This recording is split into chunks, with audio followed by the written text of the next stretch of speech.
جس دور میں ہم رہ رہے ہیں، نوجوان آپ کو پتہ ہے طرح طرح کے گناہوں میں مبتلا ہیں. جیسے آپ نے کہا ہم سب گناہ گار ہیں.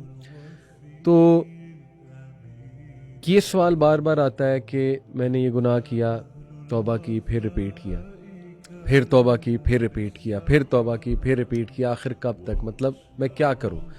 اس سے بار بار، یہ بہت کامن سوال ہے میرے ان باکس میں نوجوانوں کا. تو یہ کہیں نہ کہیں وہ یہ سمجھتے ہیں کہ اس کا مطلب ہے کہ ہماری توبہ نہیں قبول ہو رہی، یا یہ کیا ہے، کچھ ایسی ایڈکشن ہو چکی ہے. جیسے وہ ایک حدیث میں نے شیخ سنی تھی، correct me if I am wrong, کہ اللہ جو ہے نا اس کو بار بار توبہ کرنے والے جو ہے توابین بہت پسند ہے.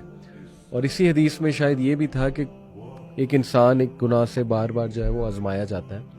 تو یہ میں ان نوجوانوں کے لیے صرف آپ سے سوال پوچھ رہا ہوں کہ جو شاید مایوسی کا شکار ہو چکے ہیں. جیسے کوئی کہتا ہے، میں کھل کے آپ سے پوچھ لیتا ہوں، کوئی کہتا ہے جی کہ مجھے پون کی ایڈکشن ہے، کہتا ہے جی کہ میں بار بار یہ چیز دیکھ لیتا ہوں اور مجھ پہ جذبات حاوی ہو جاتے ہیں. تو وہ یہ سمجھتے ہیں کہ شاید ہماری توبہ نہیں قبول ہو رہی، اس وجہ سے ہم بار بار اس میں گر رہے ہیں. تو وہ کیا ایسا کریں کہ دیکھیں اس میں نا ویسے تو بہت سارے پہلو ہیں، لیکن میں ایک ڈائریکٹ میں اس کی بات کر لوں. جی دیکھیں جب کوئی شخص توبہ کرتا ہے تو اس کو توبۃ النصوح کرنی چاہیے. صحیح، ٹھیک ہے، توبۃ النصوح، بالکل ٹھیک، قرآن کہتا ہے توبۃ النصوح. صحیح.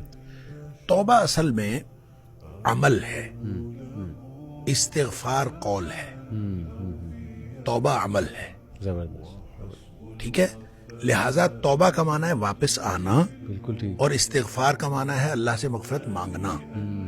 تو دونوں کام اس کو کرنے پڑیں گے. اللہ اکبر. ایک تو وہ یہ کام کرے گا جب اس کو احساس گناہ ہے، تو ایک تو کہے گا یا اللہ مجھے معاف